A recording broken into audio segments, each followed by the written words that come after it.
A very special review with the new Audi Q8 e-tron with a comparison of the SQ8 Sportback e-tron. Here with Thomas on Autogefuehl for you in 4K full screen and full length. Let's go! Where does it come from? How does it sit in between the competition? Tesla Model X, Mercedes EQE SUV or the BMW iX. Let's take a look here at the front. And that's one of the things they have majorly changed. Exterior changes, technology changes later on. Here we can see the mask here around and then the single frame grille inside. Before it was the Audi e-tron, their first electric big SUV, and now they say, hey, we have made so many e-tron models, we have to position it in the model portfolio. That's why it's now called Audi Q8 e-tron. To see, this is approximately the size also of the petrol version. From the inside color here, this is a special edition where you have the inside color with the matching exterior color here in Chronos Grey, but you can also get it in different colors, for example, blacked out in the black package as well, and also the frame is in different versions available. In the SQ8 it would be bright, for example. And the new design feature is also here, two-dimensional Audi rings. They take away the three-dimensional chrome look, they say mainly for design reasons, to make it more modern, up-to-date. What do you think about it? Tell me in the comments. And then they have two versions. The background is always black, but then here this is like a gray ring, but you can also get it in the brighter styling. It looks very clean.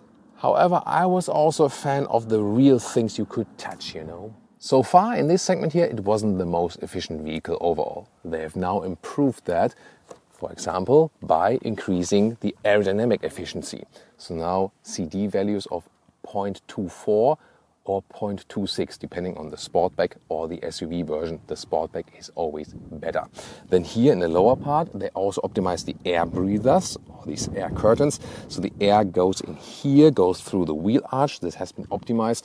And also how the wind is flowing in the underbody of the vehicle. Here at the inside of the grille, this one opens on demand, actually just when cooling is needed. Another efficiency measure. Styling wise, by the way, here this lower part is more accentuated in the S line, which we have right here, or than in the SQ8. Otherwise, in the base advanced line, it's a little bit smaller. And only from below you can see the wheel spoilers, and they are actually one of the best efficiency gains. Very interesting, right? Because they channel the air from here to the side away from the wheels, and that is bringing a lot of gains in efficiency. And have you actually seen this new detail? This light strip above the Audi rings? Right there. There we go. This looks really amazing, right? It's an option. And when you take a closer look right here, this is not the light strip. It is where it is mirrored in the paint. And it originates below. And that's the reason why it's legal, also in Europe. 4.92 meters or 194 inches is the length of the Q8 e-tron, and wheels come from 19 to 22 inch wheels. These ones here are 21 inch, also in an aerodynamic design, then here blacked out. Wheel arches are always painted either in vehicle color or in a contrasting dark gray tone. So they have also optimized the styling here, and also the model name is always indicated now here at the B pillar.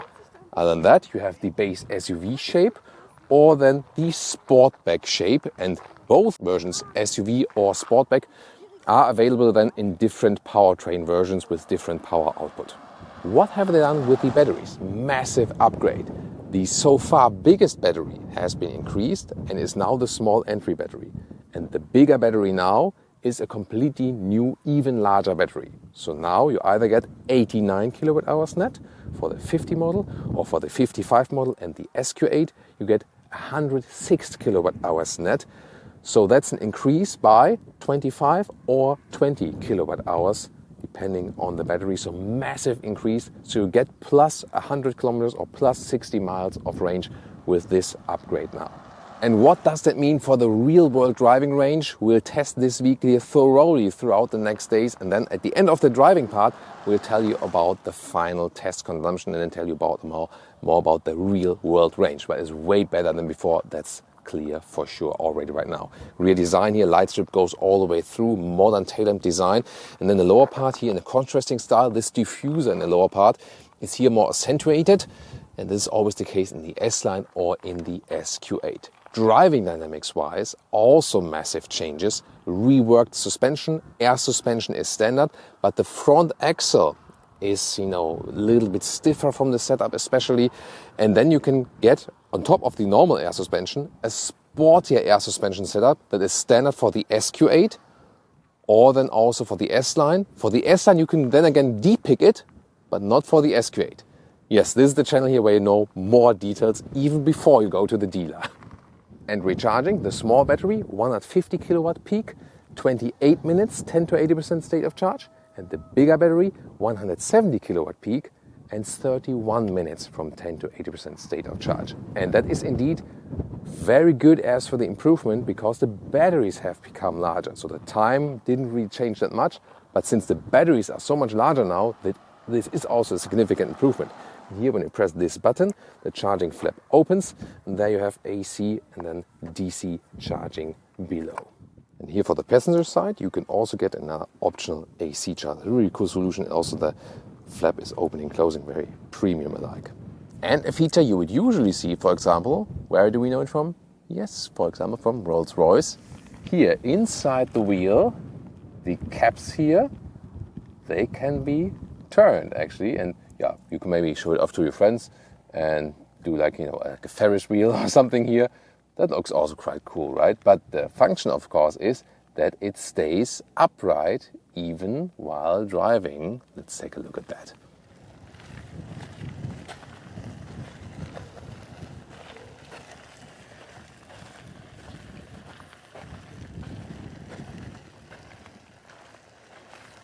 And turning indicators, cascading style here, that looks always really fancy, doesn't it? And you also get the cascading turning indicator style for the front, at least when you order the most expensive headlamps. And acceleration figures, 6 seconds for the so-called 50 model, the Q8 e-tron 50. Then this one here, the 55, is 5.6 seconds, a little bit quicker.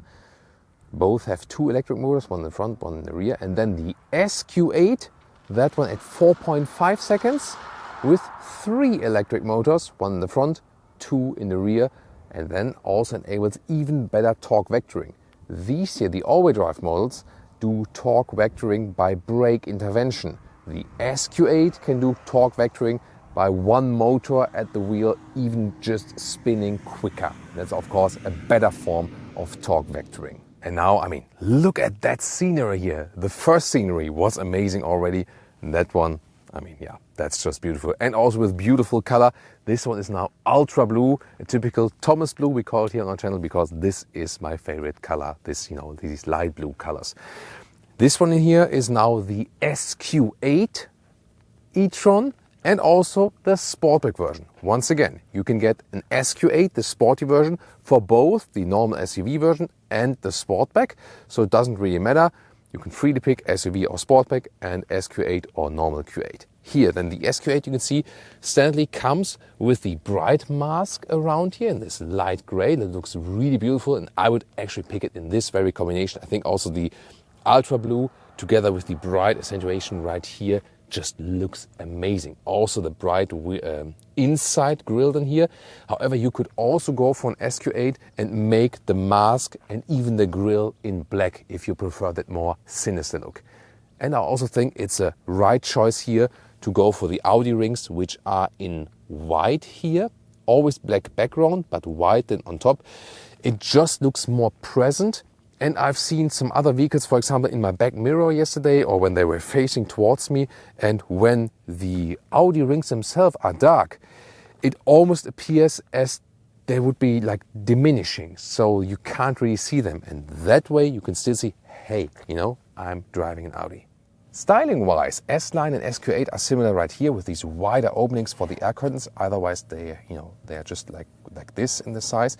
But then exclusively to the SQ8, you get wider tires. And then they also have to make the wheel arches wider, like here, this bit. But then again, they have some aerodynamic function right here so the air can flow through. Now in the side profile, also 21-inch wheels, but different styling. And here we also have the Sportback version to show you. Falling roof line, really sensual, also with stronger hip area. Would you actually go for the standard SUV version, or would you rather pick this Sportback? Which one do you prefer styling wise? Tell me in the comments. Then air suspension is here always set on the sportier note, but you also get it, as I said earlier, with the S-line trim.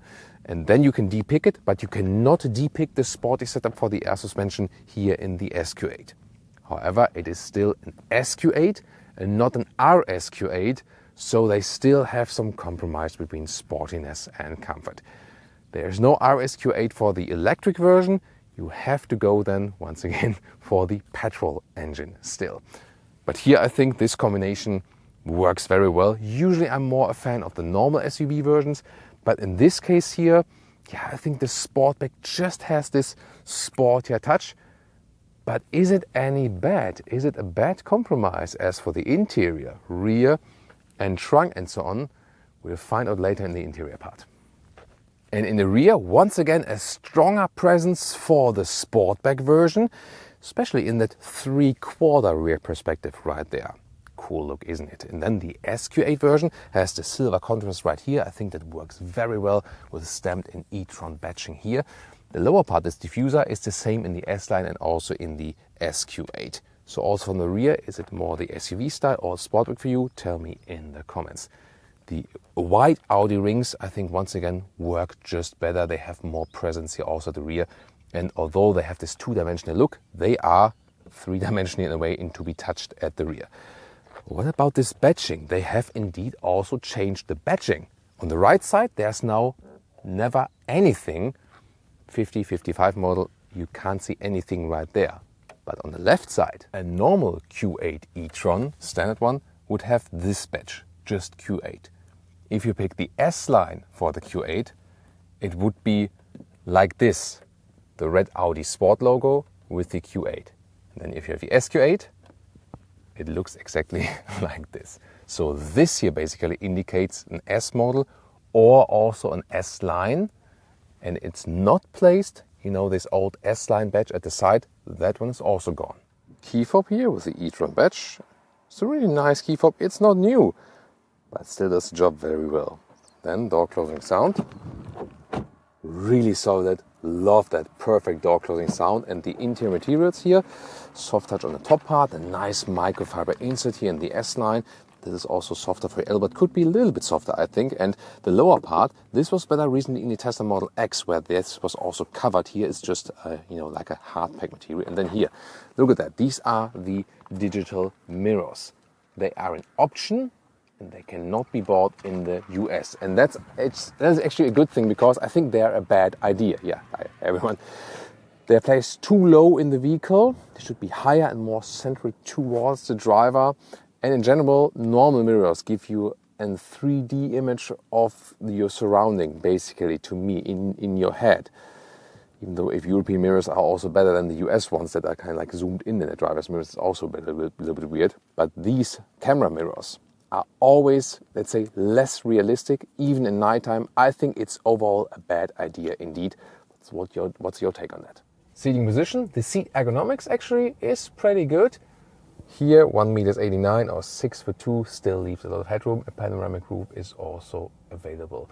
Steering here, in this case with perforations at the side. S-Line, also red contrast stitches on the inside. And this volume jog here, for example, real buttons at the steering wheel. I love that.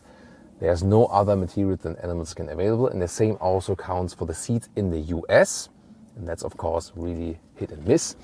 In Europe, we also get microfiber on the inside and on the outside for S-Line and the SQ8 and the base fabric seat. But in general, Audi needs to step up the game.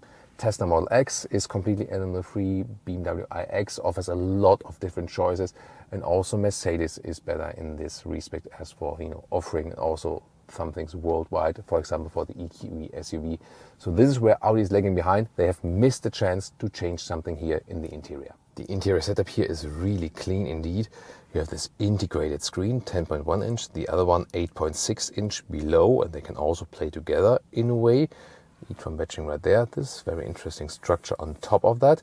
And then you have digital instruments as well, Audi virtual cockpit, and also how everything is processed. The build quality is really very nice. It has been more or less the same setup from the beginning, and we also know it like from Audi A6 and the Audi A7, A8 and so on. Digital instruments, clear to read, I really love them, and the map can be here full screen. However, the thing is, it's only the map from the car internal GPS, and you cannot get Apple Maps or Google Maps in there or something. And the head-up display is always a great little helper. Special to the Q8 e-tron interior is here the shifting reverse and drive. It works, but you have to question yourself, why? Why not make it classic? And this flying middle console here, meanwhile here this part in between is a little bit narrow for big modern smartphones, at least when you use this cable connection here. Underneath you have cup holders that can also be pushed inward, and you have more space to have a power supply. To me, too much clutter actually. And on the left part here, this is then the inductive charging pad, like on this side. Well, here this armrest is very well attached. You cannot move it left or right. And then another place for your smartphone could be down there then.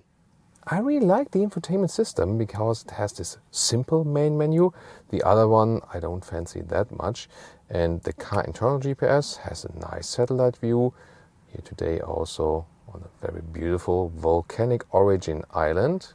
Here when we zoom out, it's the island of Lanzarote in the Canaries. It's a really, really beautiful one here. That's Lanzarote, and these are the other Canary Islands, and they are actually, you can see here, on the coast of Morocco, almost towards the equator. So it's really nice and pleasant here always when weather and good for filming. And the lower screen is my favorite capacitive AC unit. I always prefer real buttons, but for a screen solution it's relatively easy to handle, like with clicking or sliding, and it's large so you can't miss the things. And for example, when you want to adjust here like left and right, you do like the swiping, closing gesture, and then you have everything synchronized. Seat heating is, for example, here in the lower part. So this, to me, for a screen solution, a good one. This is the drive selector that you can change the driving modes. That is not placed that well. It should be different, or maybe at the steering wheel or something. And once again, what I mean with the digital mirrors, usually you look here for the side mirrors, the normal ones. But here now you look down and it's always distracting. You lose attention from the road. So if you use screens for this solution, they rather should be put up right here. You know what I mean? Very nice comfort indeed. Enough headroom with 189 or 6'2", and also enough leg room. Good package and also decent comfort while seating. And you fold down this, and then you have, for example, cup holders. They are also adaptive, like this. And then in the lower part here, it's a very nice climate unit, and listen to that. With nice clicking sounds, although this is also like this capacitive area. And the trunk or boot, wait a minute, when we later talk about the Frunk, we say Frunk or fruit. Sorry, I had to go for this one. But here for the trunk or the boot, here the normal length is like 1.7 meters or 42 inches. And the width here is, well, between the wheel arches here even, that's even quite good. Once again, 1.7 meters or 42 inches, so good measurements. And also here in height, this is like 71 centimeters or 28 inches. Capacity is 530 liters for the Sportback, 570 liters, a little bit more here for the SUV. Cool thing is that here, when you lift this one up, you have even more space, once again, for charging cables or replacement tire. And you can also easily fold the seats from here for the maximum length, which is then here at over 1.80 meters or 72 inches. German electric vehicles tend not to have a frunk, but this one does offer one. For example, in here, space for the charging cables. Why not? That's actually decent. And I wonder why other competitors like the BMW iX or the Mercedes EQE SUV don't have one. I don't know.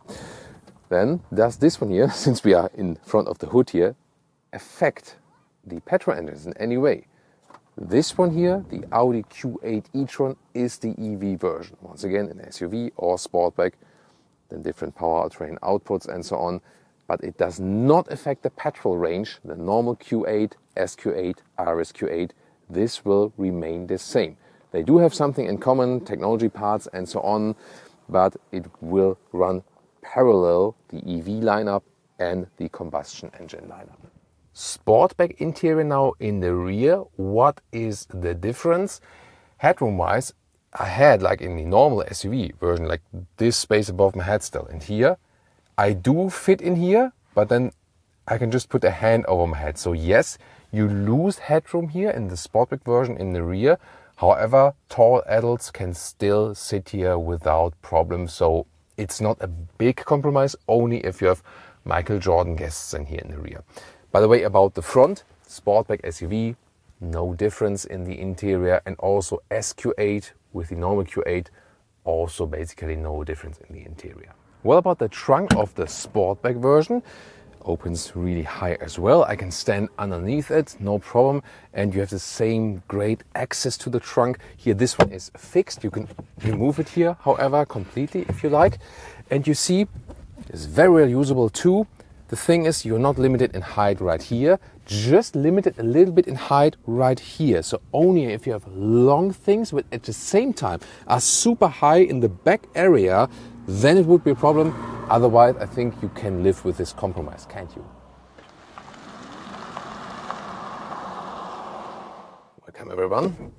Let's accelerate.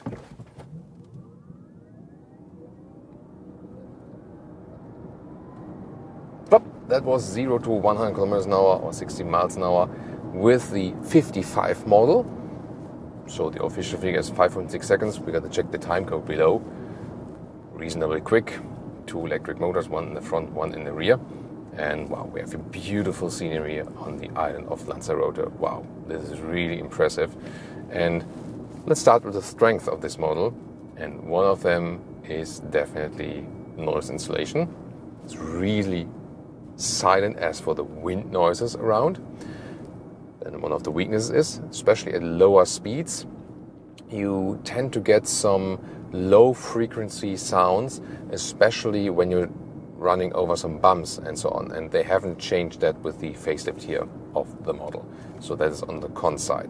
And the thing is that you especially hear them because it's otherwise so silent. You know, you won't hear them when you listen to music or something, or when you drive faster. But when you drive at slower speeds, then they come quite apparent. One of my favorite strengths of this vehicle is the steering. So here, left and right, it's super precise. And they have also updated it in this very facelift or update, because they have made the front axle, let's say, in a more reacting, stiffer way, and also changed the steering ratio. So you have to steer less, and Audi steerings in general are already quite progressive. But here then they are even more progressive. So small commands are directly transported to the road. At the same time, also when you're driving straight, it is a very relaxing thing, definitely. So you can both drive comfortably in parking in and out, and also in a very sporty way. I like when there's no dead zone area here, and the car is really reacting very precisely. They have also updated the air suspension, and this vehicle we're driving at the moment basically has the suspension setup from the air suspension of the SQ8. That means you can either get this base air suspension or pick the sporty version of the air suspension. And in that case, especially the front axle gets a stiffer setup once again. And we feel that when turning in, that feels even sportier than before. However, I have to say, when you now think about, would I need to change my Audi e-tron to the Q8 e-tron because of the suspension and driving dynamics? No, you'll be just fine. The main reason to switch to the new model is indeed the increased battery size. So as for the driving dynamics, it was great before, now it is also awesome. So great driving dynamics always with this vehicle, no doubt. So here now, also in some bends, you have a lot of fun. Actually, it's really, really a lot of fun to drive. Suspension is also indeed doing a great job. If you should go for the sporty setup of the suspension, I'm not exactly sure. So if you want sportier driving fun, yes, you can already have that with a normal suspension setup here. This one, when you want it even stiffer, but I wouldn't say it's really necessary. I'm always a fan of combining comfort and sportiness. It's still doing that, but But of course with the normal suspension setup you would have a little bit more comfort still. Here we are also with 21-inch wheels, and they also serve the purpose of being visually interesting, yes, but then again when you have some bumps in the road you feel them more in your lower back and something. Well, we have great scenery here for our driving part today, no doubt about that. So also when you think about efficiency and comfort, 19-inch, the smallest wheels would be way to go. With 19-inch wheels, it has the best A rating for the rolling resistance and also gives you the best comfort. So it's always a trade-off, definitely. Have to think about that. In general, about the competitors, it's a lot of fun here going over these humps and so on. Great volcanic landscape. When we think about the Tesla Model X, here we feel that the suspension is a little bit better in the Audi Q8 e-tron than in the Tesla Model X. And also in the X we had 22-inch wheels, and these also reduce the comfort while driving. So Tesla Model X with 20-inch wheels would also be better. Also the steering input here is so precise and so much fun to steer it around. This one here is really, really good in the Audi. And also if you think about the BMW iX or the Mercedes EQE SUV or EQS SUV, the Audi offers the best natural steering input. So I feel that it's most fun to steer the Audi. So this combination of steering and suspension is just awesome here. Probably one of the best things about this vehicle. Let's talk about the driving modes. Here when I'm in dynamic mode, then the suspension is a little bit stiffer. In comfort mode, then it reacts a little bit softer actually to what's happening. So that's the way you can always fine-tune it a little bit more. I tend to keep it in the comfort mode, and you can also pick individual modes. For example, you can go to, this is when CarPlay is running, it's not switching there visually. So for example, you can go to the individual mode and there have like suspension on comfort, but then the steering on dynamic, that you have more resistance in the steering, but that you have the softer suspension. That would be, for example, my recommendation when you drive this car for a longer period of time or something. Other than that, the shifting mode, as we usually call them at Audi, D or S, usually defines how much are the RPMs turned up before the next shifting. Here, of course, it doesn't really have an effect on that, but the thing is that the throttle input is just changing. Here, like for example in D, slight throttle input. In S, there is like really instant throttle input, and that is indeed just more spontaneous to drive that one. When you have someone in the front of you, then it's also about recuperation, and you can either do it with the brake pedal, then it's recuperating, or use the shifting pedal here and go for a stronger recuperation mode. In general, their philosophy is not really about one pedal driving, it's more about letting it roll. And when you lift your foot off the throttle and have this strong recuperation, then more is happening. And here you can also delete it again, so to speak. But the normal driving mode is hardly any recuperation. It's more this rolling or coasting effect. And when you, for example, have this cruise control set, then it's automatically doing that and so on. But they rather want you to have more like a combustion engine car feeling, that you use the brake pedal yourself. And it's always a matter of philosophy. I tend not to say that one of these is good or bad. It's just a question of how you prefer it actually. And if you like it, you can also then activate it here and have a stronger recuperation right there. So yeah, actually, why not? So in driving, I think it's doing a phenomenal job indeed. It's, you really feel connected to the vehicle, low center of gravity. That's the thing, that you don't feel the weight of this car. These EV SUVs are super heavy indeed, especially when you make the batteries even a little bit larger. At the same time, due to the low center of gravity, you don't feel the negative effect of that much actually. So now once again here on that road, let me show you another acceleration when I'm now doing like 45 to 90. Let's go. Let's go now. Plop. There we are. So that is also going really quickly. Is so effortless indeed.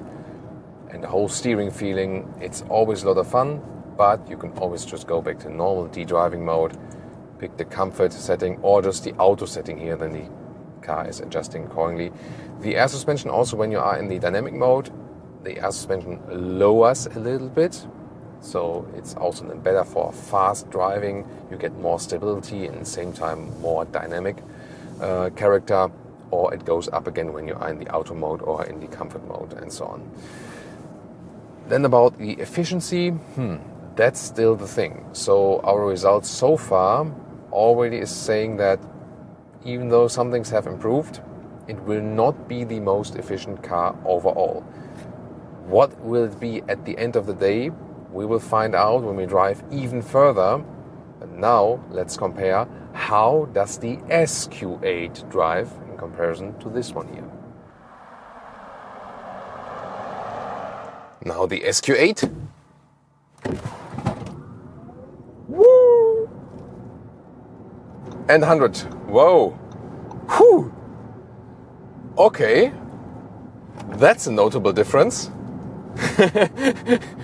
Whew, yeah, so 2 electric motors now in the back, and although on paper it's just this, like 1.5 seconds difference that you save approximately, even less, the difference was 5.6 versus 4.5 then here now.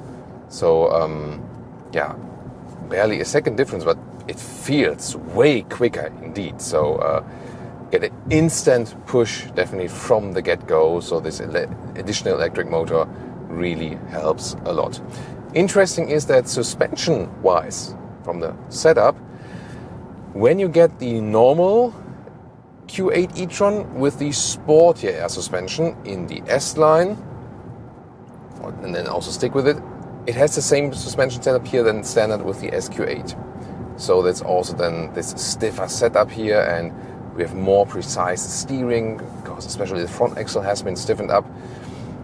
But there's still a driving difference, and that is resulting from A, wider tires here in the SQ8, and B, here in the SQ8 we also have the dual motor setup here in the rear, so a triple motor setup in general, and that enables a better torque vectoring. So here we have an active torque vectoring, and this active torque vectoring can actually turn one wheel. For example, here when I'm going now in a left corner and I'm accelerating, then the right wheel on the outside here, the back wheel on the outside, can get more power and kind of push the car into the corner.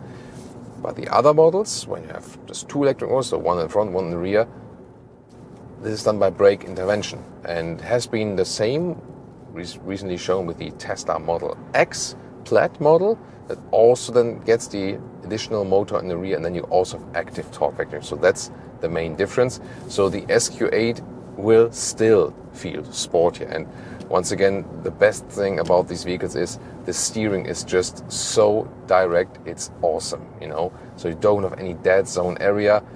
It feels crisp. You can keep your hands at the steering wheel at all time. It's hardly a situation where you have to grab over because you have to steer more. You always are in control. One more time, from 70 to 100. Plop. That was already exceeding that. Wow. So it's really very quick. Of course, once again, no comparison to the Tesla Model X Plaid. That is just beyond limits, but very quick acceleration here too, and it is definitely more than enough. Then driving modes, we can also go back to the auto or the comfort mode. Then the air suspension is going up a little bit again with more dampening comfort. It's softer. This tarmac here is very rough, that's why you maybe also hear that's a little bit louder then, but that's not from the vehicle, that's really from the tarmac then here in this case. You can also use it for normal cruising and so on. All the assistance systems work very, very well.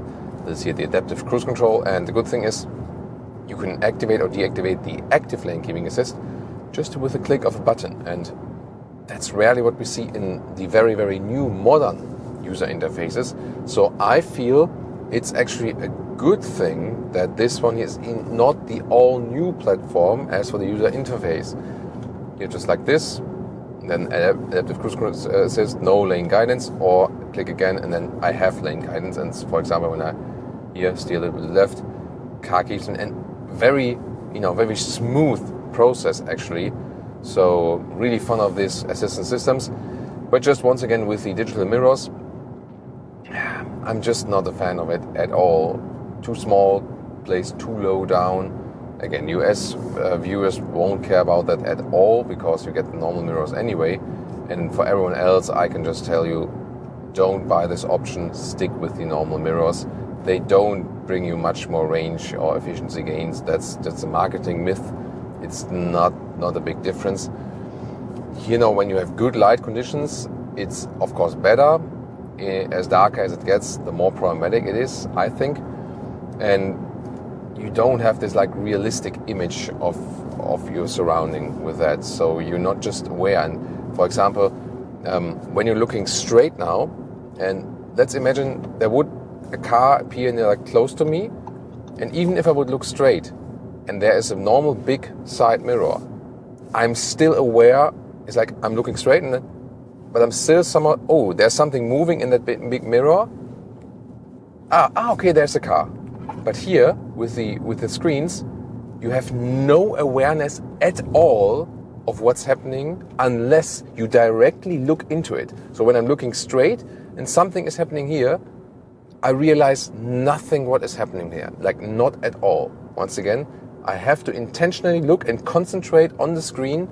That can't be a good thing. So new tech, yes please, if it helps us, but no thanks if it doesn't help us, if it just makes things more complicated. And that's one of the case right here. But the best thing is that this vehicle here is all about the drive indeed, and from the driving fun, from the driving behavior, steering input, suspension feel, the combination of comfort and sportiness, the Audi Q8 e-tron, and especially even more the SQ8 e-tron, they are really top of the segment as for this driving fun and driving behavior. That is really so well done indeed. But it also has some other shortcomings, as we told you earlier in the interior review, for example, that the other manufacturers, like Tesla, goes all animal free on the interior. That's way more looking forward, for example. The other manufacturers have better offerings there.